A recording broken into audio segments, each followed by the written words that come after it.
Sa construction commença en 1840 par l'ingénieur Brunel. Il eut déjà de nombreux soucis pour trouver une cale assez grande et ensuite pour son moteur à vapeur qui était fait pour des roues à houille. Ce bateau fit changer l'histoire, le premier avec une coque en fer et une hélice. Il fut lancé en 1843 avec un an de retard. Les finitions du navire ont été terminées à Londres. Le 26 juillet 1845, le Great Britain partit pour son voyage inaugural à New York avec le pavillon de la compagnie Great Western Steamship.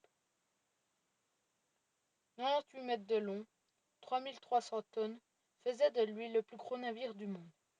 Celui-ci pouvait transporter 120 passagers en première classe, 132 en deuxième, ainsi que 130 hommes d'équipage.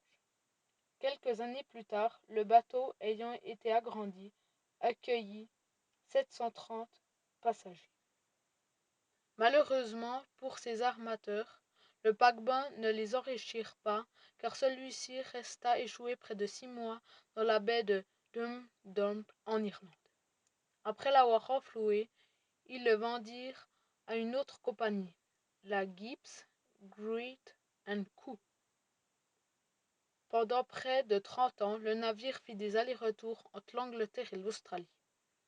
Entre tous ces traversées, on lui changea sa machine à vapeur et son hélice, car celle-ci était trop vieille pour continuer ses voyages vers l'Australie.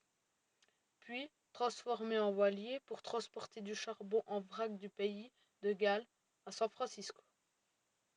De 1886 à 1937, il servit d'entrepôt aux îles Falkland et fut abandonné.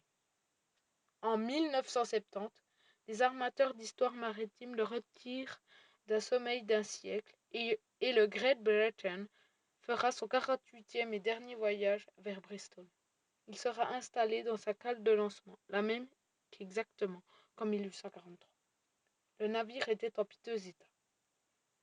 Le premier coque à membrure est bordé avec 5 cloisons étanches, la marque du génie de Brunel. Il sera restauré entièrement et deviendra un musée que l'on peut visiter aujourd'hui.